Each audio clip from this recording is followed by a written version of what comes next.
রোজ সকালে খালি পেটে কফি খেলে পাকস্থলীতে হাইড্রোক্লোরিক অ্যাসিড তৈরি হয়। এই ক্ষতিকারক অ্যাসিড পাকস্থলীতে প্রচুর পরিমাণে জমলে তার থেকে হজমজনিত কঠিন রোগ হতে পারে। কফির বীজে ক্যাফিন ছাড়াও অন্যান্য অম্ল জাতীয় উপাদান থাকে, যা নিয়মিত বেশি কফি খেলে পাকস্থলীর গায়ে ক্ষত সৃষ্টি করে আলসার ও গ্যাস্ট্রিক রোগ হয়। কফি খাওয়ার অপকারিতা। কফি খাওয়ার অনেক উপকারিতা আছে, একথা সত্যি। এটি স্বাদ, গন্ধ এবং উপকারিতার কারণে বিশ্বজুড়ে জনপ্রিয়। কফি খেলে শরীরের শক্তি মেলে, এতে কাজের স্পৃহা বাড়িয়ে দেয়। তাই কাজে বসে ঘুম পেলে অনেকেই কফি খেয়ে নেন। যত উপকারিতা থাকুক, কোনো খাবারই একবারে অনেকখানি খাওয়া ভালো নয়। কফিও তার ব্যতিক্রম নয়। কফি খেতে পারেন, তবে প্রতিদিন কতটা কফি খাচ্ছেন সেদিকে নজর রাখতে হবে। অফিস, বাসা, বন্ধুদের আড্ডা সব মিলিয়ে দিনে অনেকটা কফি খেয়ে ফেলছেন না তো?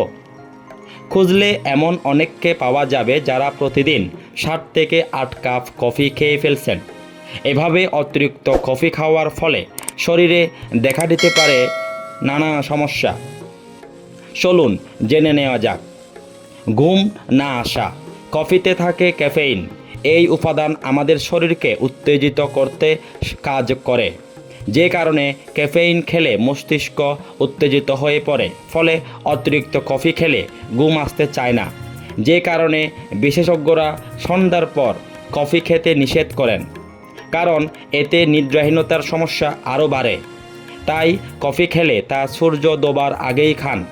রাতে খেয়ে সারা রাত জেগে থাকার কোনো মানে হয় না। বাড়তে পারে পেটের সমস্যা। কফি ভালোবেসে খান, ঠিক আছে, অতিরিক্ত কফি খেয়ে পেটের 12টা বাজাবেন না যেন। এক্ষেত্রে পেটের সমস্যার কারণ হতে পারে ক্যাফেইন। আপনি যখন কফি খান তখন আপনার পেটে কিছু হরমোন বেরিয়ে আসে। এই হরমোন আপনার পেটে গ্যাস, অ্যাসিডিটির মতো সমস্যা সৃষ্টি করতে পারে। তাই পেটের স্বাস্থ্য ঠিক রাখতে চাইলে সতর্ক হতে হবে কফি খাওয়ার ক্ষেত্রেও।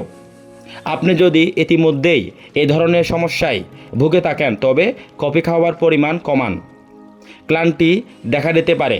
ক্লান্তি কাটানোর জন্য আমরা কফি খেয়ে থাকি, কারণ কফি খেলে দ্রুত শক্তি পাওয়া যায়। কিন্তু আপনি যদি নিয়মিত অতিরিক্ত কফি খেতে থাকেন, তখন ফল উল্টো হতে পারে।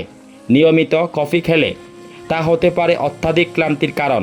তাই ক্লান্তি কাটাতে কফি খেয়ে উল্টো যেন ক্লান্ত না হয়ে যান, সেদিকে খেয়াল রাখতে হবে।